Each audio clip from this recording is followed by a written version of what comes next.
going to my point of relatability, I think his back and forth with Joe Budden, you know, the crazy thing with this is he managed to make Joe Budden be appeared by the public in a positive or correct light. Like a lot of the conversations that I had, most people were like, yo, I agree with Joe. I understand what, like I saw a lot of and you normally don't hear that when it comes to a Joe Budden. I also heard like messenger and message thing too. Absolutely. I heard a lot of that as well. But the sentiment wasn't, oh, fuck Joe Budden, he's a bum ass, broke ass rapper, he didn't win. Like a lot of people didn't go with what the picture that Drake was trying to paint, which is Joe Budden is a failure. He wasn't a great rapper. He's broke. He lives in a modest home in New Jersey, and I have a jet. That shit is crazy. Like when I read those things, and we can kind of get into that. Yeah. But when I read those things, I feel like Drake alienated a lot of folks. Yeah. I feel like it just showed me how detached he is. From reality. Yeah.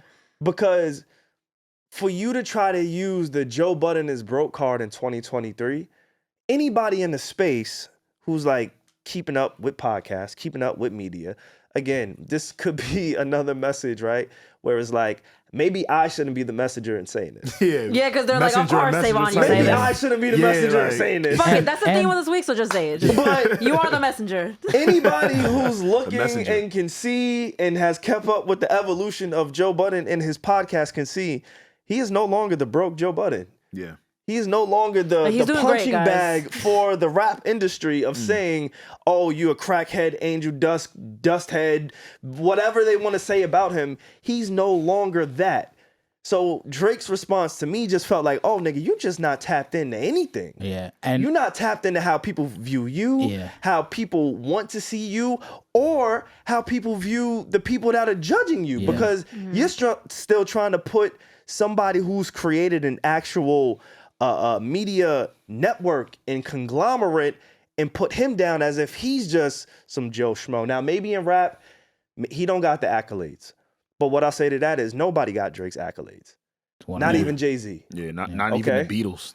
And so if you want to use your accolades as a standing point, you are now isolating and alienating everybody. 99.9% of anybody who's ever touched a microphone that has rapped or has attempted to podcast. I was surprised that he went the money route. I ain't gonna front. I was a little surprised by that. I'm not surprised that he went the eloquent route because when you're dealing with a Joe Budden, that's the only your little shouting and yelling rants. It's not gonna touch a brother like it. Don't work. We've been around Joe. It won't work. Yeah, you like why? Because he's like the king of that.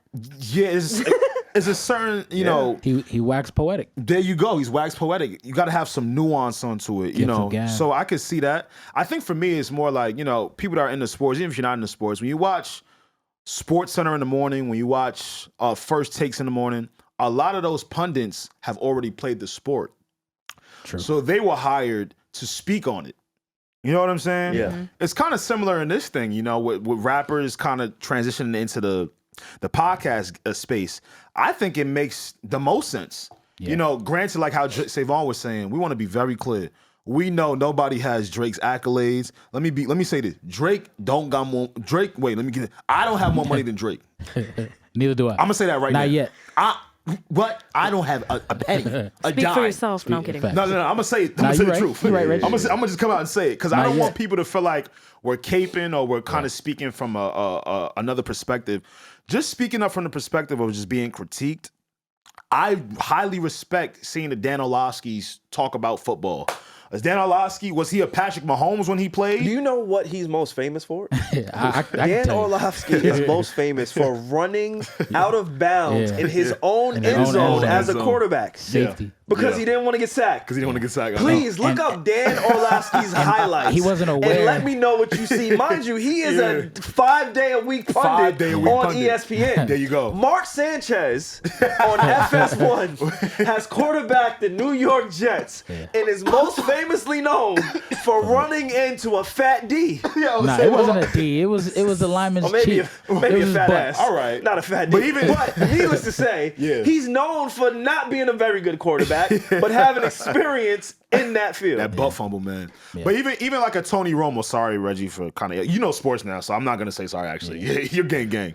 Tony Romo, right? Like, as him being a Cowboys quarterback, you know, they loved him over there. Yep. But I think he's mad more love. revered on analysis now, right? yeah. Like, oh my, you hear people talking about it all the time. Yo, Tony Romo's gonna predict a play. Yep. He fucks around and do it on Finding a live your lane game. is a beautiful Yeah. thing. Right, Absolutely. yeah. So, And what's crazy too is if you listen to the whole rant that Joe and Parks and everybody over there were saying, Joe actually he said he liked the album. He did. So But- I feel like Drake only reacted off of the clip that Academics posted. But let me tell you why I don't blame that. Okay. You know, when you're that busy, when you're that big, Yeah. I don't see these cats digesting The whole thing. the whole pieces of contents of where they're being critiqued at. Yeah.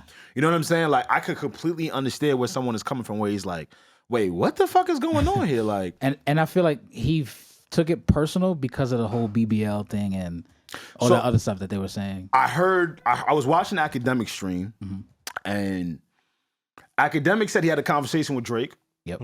And in that conversation, he says that Drake actually spoke to Joe. Yeah. Yeah. And he says that a Oh, lot. Joe talked about that on the pod. talked too. about- okay, Joe fire. actually Yeah. read the DMs. Oh, they was DMing. They DM'd, shit. and Joe actually read get outta here. verbatim the DMs Okay. between he and Drake. Oh, wow. Okay, that's On the Are we pod. allowed to know the sentiments? I Because don't I know. haven't watched it. It's probably out now. It's out now. But I haven't. Go Yeah. do your But I Googles. just Okay. want you to know that that is a thing. That- But I Okay. did hear like the gist of it was I think the reason why Drake felt the need to kind of respond because he felt like it was derived in personal stuff. Okay. Yeah, because they have a history. Right? Yeah, like he said it kind of felt a little no, this is what respect. Yeah. Like He said- disrespect? yeah, it kind of sounded like, hey, you know, have your critiques on. If you like it, you don't like it, that's okay, that's cool. If you get it, you don't get it, cool. I think a lot of his shit was around respect. Like, yo, however you speaking on my name, just say it with respect. Which is kind of funny because we kind of saw Birdman chime kind in. of chiming in on this whole beef recently, and a lot of that shit was at Charlemagne and at Joe.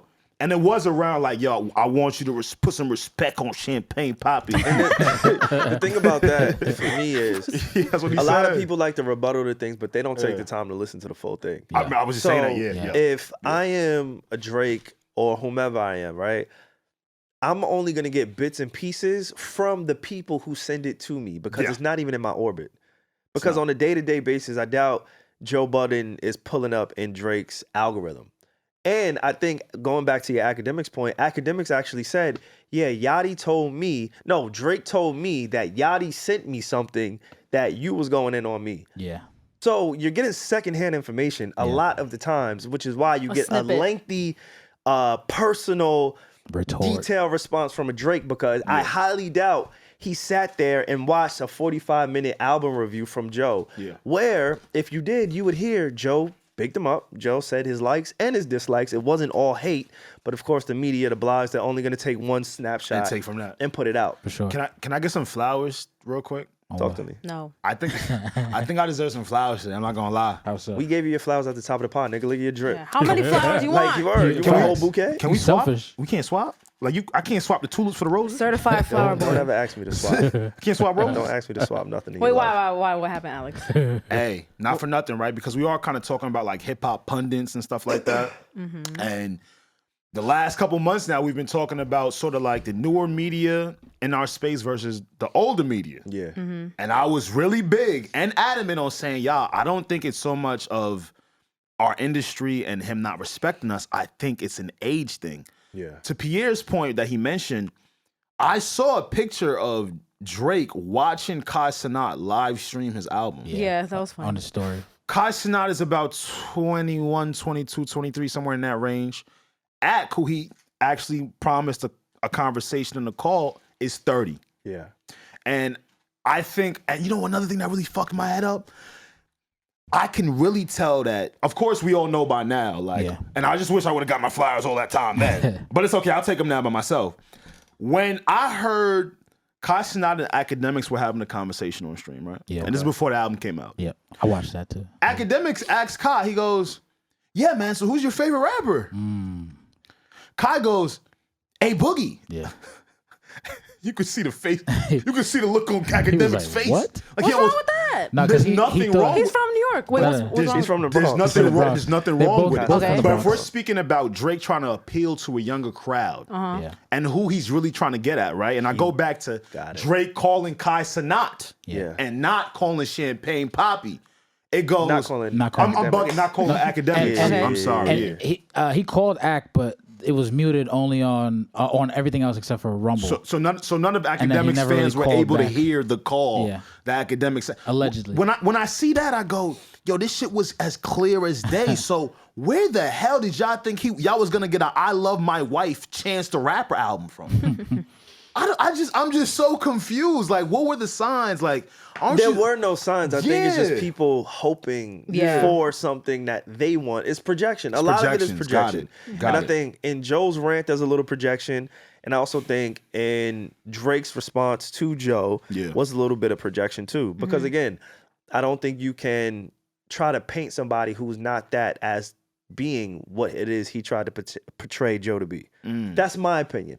I do want to go back because I also believe that there's a little bit of, I don't want to say hate, but some animosity isn't the word that I'm looking for. There's a little bit of tension. Is it tension? leftover tension would be a good Leftover word. tension. There's some leftover tension because On in whose side? 2016, Joe went on a rant about how he felt about views. Oh, we Okay. remember And that I one. think that rant was filled with a little bit more anger, a little bit more passion, a little bit more venom opposed to this previous rant or review. Yeah. So I think Drake took the 2016 review And coupled it. and almost coupled it or held Joe accountable for that review for this Gotcha. current review. So I'm going to play that one for anybody who didn't listen to it. This is his I views think review. that kid on that album that I heard 2016. sounds real fucking uninspired. That's what I think. I think that music is real good. You can't fool a real nigga. You can fool them. You can fool the people that are not paying attention. That music sounds good and I enjoy it. I played that album all the way to DC and all the way back.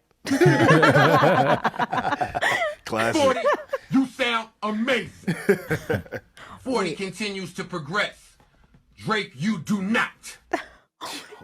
The emphasis. So that was his critique on That's views a in classic 2016. video. And I think that version of Joe is how Drake still sees Joe Yeah. Yeah. and received that criticism from Joe with that lens. He's like with that unleashing perspective. Yeah. those Yes. feelings Like right he So now. it was had like, it in nigga, the from tuck. 2016, you gave me this kind of Yeah, review. here you go. Today, I'm still getting the same type of energy from the snapshots still that I'm hate- like, receiving. quote, unquote So hating. now, let me bomb you. Let me fry you. Let me turn the was internet like- against you. it Let was me like 3 paint a days in a picture row. of you. What do you think did it? Was it him talking about the types of women he's dealing with? I What do think you- what it do was y'all that, think did yeah, it? yeah. Nah, I think it was that. yeah, Drake. I mean, it definitely had part of that in it, but I think when he was talking about his friends, because Drake is big on his friends, and You're right. his friends are a little bit younger, or around the 26, Yeah. 27 age. Yeah. So I think it was definitely that. Because if you come at his friends, then all right, like say what you say, but that's that and the BBL, like I was saying before. It's like crazy because this is like there's so much to talk about because I came into this thinking like honestly I like agree with a lot of what is going on. Like I agree with a lot of Joe's sentiments and I feel like a lot of after the dust has settled, people I saw on Twitter like they were like, "Wait, was Joe wrong though?" I saw a lot of that. And then but Drake though, I just think it's like you responding in that way with such passion. It's a damned if you do, damned if you don't. So if you don't, people are like, damn, he's quiet because we're right. Like he knows we're right. And he's like hurting right now. But if he responds with such passion like he did, it's like, oh my God, Joe struck a nerve. Ooh, like, you know he's right. So I'm just like, But I think he I did don't know. strike a nerve. Yeah, I think that's Because clear. Yeah. Even Drake's father responded. Yeah, nah. I know, but like, Even Dennis. Dennis. I would came not out want and my had dad to something do to that. say, like- I'll be like, Dad, shut up. Dennis, and then his industry dad, Birdman, came out and like both his pops came out and said some shit. So Yeah. He said like, both his pops. I'm not gonna front. I It think struck it a did nerve? strike a nerve. Yeah. I think it did. I'm deleting my dad's comment. I'm not gonna front. I'm gonna hit him. Yeah, I'll be like, Dad, can you delete that shit? Like hack his account Like, or yo, whatever. chill, Yeah, like I chill. love the support. Like I know you love me and But all I don't that know, shit. like when someone, Yeah. it's like with SaVon. When SaVon wants to respond to hate comments, I'm like, SaVon, go for it, defend yourself. So like, I don't know. I feel like Drake. And- it was like, oh my God, Drake, like don't let him know they hurt you, but at the same time, just defend yourself.